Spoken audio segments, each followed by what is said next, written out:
Jawa Timur menjadi daerah pendonor plasma tertinggi di Indonesia. Namun kendala yang dihadapi adalah keterbatasan peralatan. Di antaranya kantong dari mesin pengolah darah untuk menampung plasma konvalesen. Menteri Koordinator Bidang Pembangunan Manusia dan Kebudayaan Muhadjir Effendi menyebut Jawa Timur menjadi daerah pendonor plasma tertinggi di Indonesia. Namun Muhadjir Effendi mengakui jika dalam distribusi peralatan untuk donor darah konvalesen, terutama kantong darahnya sangat kurang. Bahkan tidak merata karena hanya ada di Jakarta dan Surabaya. Karena itu pihaknya akan terus mengupayakan pengadaan alat pemproses berupa kantong plasma darah konvalesen tersebut. Ia menyatakan sudah menyiapkan dana anggaran yang diambil dari Kementerian Kesehatan dan BNPB.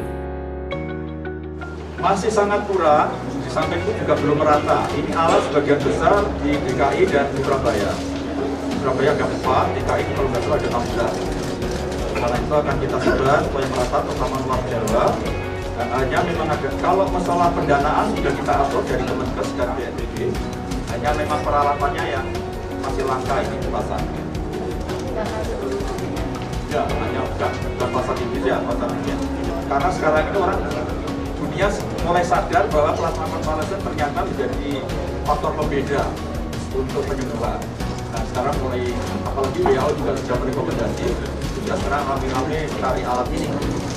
Sementara itu, Totok Sudarto selaku penggerak donor darah Surabaya mengutarakan, jika masih perlunya sosialisasi di lapangan, agar para penyintas COVID mau mendonorkan darahnya dan memberikan edukasi mengenai pentingnya donor darah plasma konvalesen sebagai salah satu terapi untuk pasien COVID-19. Jadi saya sebagai penggerak donor darah sukarela, di mana saat pandemi kemarin itu kita setahun dapat 164 kali dan 13.000 pendonor. Nah, itu menunjukkan bahwa kita pandemi bukan diem, tapi kita bagaimana memberikan satu contoh untuk pada penggerak-penggerak yang lain, supaya mereka juga akhirnya di bulan-bulan ini sepertinya ada 10 penggerak yang sudah mulai jalan. Sementara itu, para penyintas COVID-19 antusias melakukan donor plasma. Mereka mengaku senang bisa membantu sesama, karena plasma darah sangat efektif untuk menyembuhkan COVID-19.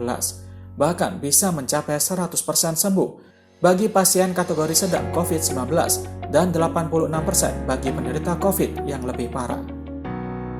Awalnya sih kayak nggak optimis sih bisa donor, karena ini kan di screening dulu ya Mbak.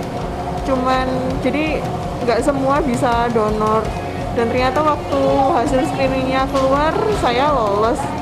Ya bersyukur sih, ternyata antibodi saya masih bagus dan beberapa faktor lainnya gitu. Jadi ya semoga bisa bermanfaat sih plasmanya. Terus meningkatnya angka penyebaran dan kematian akibat terpapar COVID, Pemkot Surabaya menggelar screening donor darah plasma konvalesen. Ada ratusan orang di lingkungan Pemkot Kota Surabaya, mulai dari ASN dan non-ASN, mengikuti screening. Bagi yang lolos screening, pihak PNI akan mengkonfirmasi untuk menentukan jadwal donor. Wali Kota Surabaya Wisnu Sakti Buwana mengatakan, hal ini sebagai upaya memutus mata rantai penyebaran dan meminimalisir angka kematian akibat terpapar COVID-19. Satu agenda kita bulan Februari ini kita sepakat dengan Forkominda Kota Surabaya bahwa kita gerakkan bulan Februari sebagai bulan donor plasma konvalesen. Dan ini bagian dari kebiar Arek Surabaya Wani Donor Plasma. Hari ini kita buka secara resmi untuk Surabaya. Memang kita awali dari lingkungan ASN Kota Surabaya. Yang sebetulnya memang maunya kita buka secara umum, tetapi karena animo masyarakat juga sangat tinggi, ternyata Surabaya ini luar biasa. Teman-teman PMI kewalahan sehingga hanya cukup 200 saja, makanya ini khusus ASN dan non-ASN di lingkungan pemerintah kota. Kita punya data 500 sebenarnya untuk di lingkungan pemerintah kota, dan ini makanya kita bikin lebih dari 2 gelombang nantinya juga untuk umum. Kita akan keliling, tadi juga dari Pak Kajari juga siap, yang di teman-teman kejaksaan, teman-teman Polres, di teman-teman Korem itu juga siap donor. Nanti kita akan keliling juga sambil masyarakat umum bisa, yang penyintas khususnya ikut mendonorkan plasma, karena ini sangat efektif. Diharapkan semakin banyaknya jumlah pendonor darah plasma konvalesen dari para penyintas COVID-19 dapat membantu kepada sesama. Tim Liputan, Surabaya TV.